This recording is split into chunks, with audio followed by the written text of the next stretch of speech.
And long before Einstein, the quest for unification began with the most famous accident in the history of science. As the story goes, one day in 1665, a young man was sitting under a tree when all of a sudden he saw an apple fall from above. And with the fall of that apple, Isaac Newton revolutionized our picture of the universe. In an audacious proposal for his time, Newton proclaimed that the force pulling apples to the ground and the force keeping the moon in orbit around the Earth were actually one and the same. In one fell swoop, Newton unified the heavens and the Earth in a single theory he called gravity. The unification of the celestial with the terrestrial, that the same laws that govern the planets in their motions govern the tides and the falling of fruit here on Earth. It was a fantastic unification of our picture of nature.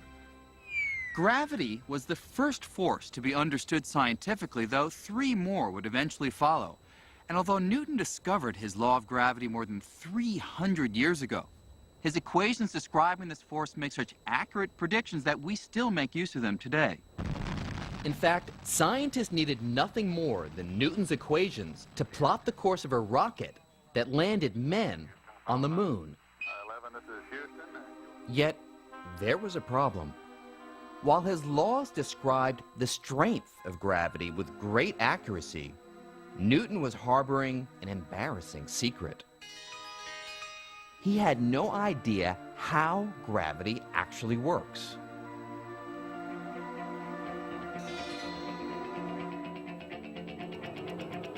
For nearly 250 years, scientists were content to look the other way when confronted with this mystery. But in the early 1900s, an unknown clerk working in the Swiss patent office would change all that. While reviewing patent applications, Albert Einstein was also pondering the behavior of light. And little did Einstein know that his musings on light would lead him to solve Newton's mystery of what gravity is. At the age of 26, Einstein made a startling discovery: that the velocity of light is a kind of cosmic speed limit, a speed that nothing in the universe can exceed. But no sooner had the young Einstein published this idea than he found himself squaring off with the father of gravity.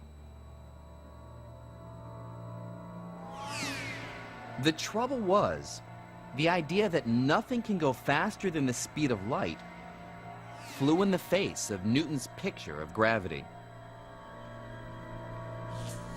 To understand this conflict, we have to run a few experiments. And to begin with, Let's create a cosmic catastrophe. Imagine that all of a sudden, and without any warning, the sun vaporizes and completely disappears. now let's replay that catastrophe and see what effect it would have on the planets according to Newton. Newton's theory predicts that with the destruction of the sun, the planets would immediately fly out of their orbits, careening off into space.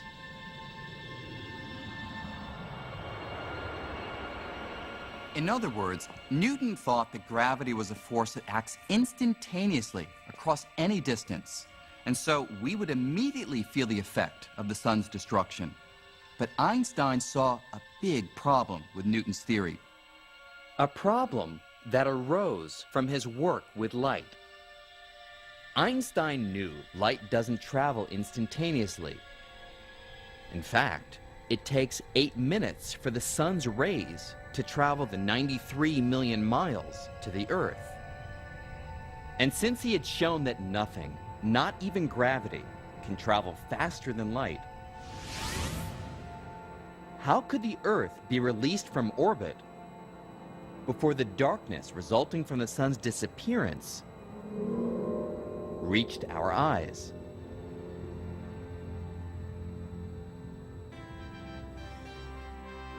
To the young upstart from the Swiss patent office, anything outrunning light was impossible.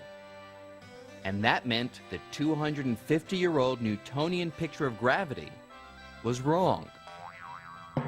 If Newton is wrong, then why do the planets stay up? Because remember, the triumph of Newton's equations come from the quest to understand the planets and the stars. In particular, the problem of why do the planets have the orbits that they do. And with Newton's equations, you can calculate the way that the planets will move. Einstein's got to resolve this dilemma.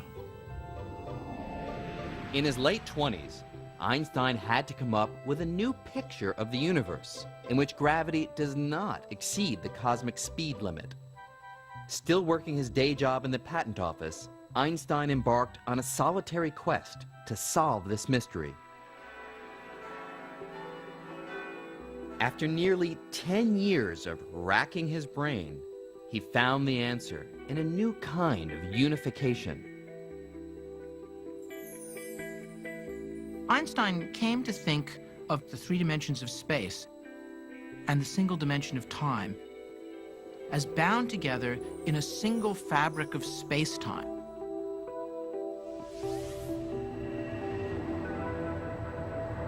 It was his hope that by understanding the geometry of this four-dimensional fabric of space-time, that he could simply talk about things moving along surfaces in this space-time fabric.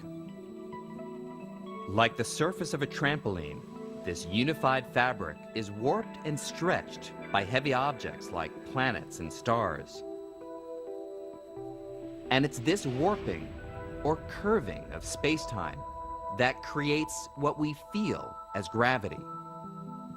A planet like the Earth is kept in orbit not because the sun reaches out and instantaneously grabs hold of it, as in Newton's theory, but simply because it follows curves in the spatial fabric caused by the sun's presence. So, with this new understanding of gravity, let's rerun the cosmic catastrophe. Let's see what happens now If the sun disappears. The gravitational disturbance that results will form a wave that travels across the spatial fabric in much the same way that a pebble dropped into a pond makes ripples that travel across the surface of the water. So we wouldn't feel a change in our orbit around the sun until this wave reached the Earth. What's more, Einstein calculated that these ripples of gravity travel at exactly the speed of light. And so, with this new approach, Einstein resolved the conflict with Newton over how fast gravity travels. And more than that, Einstein gave the world a new picture for what the force of gravity actually is.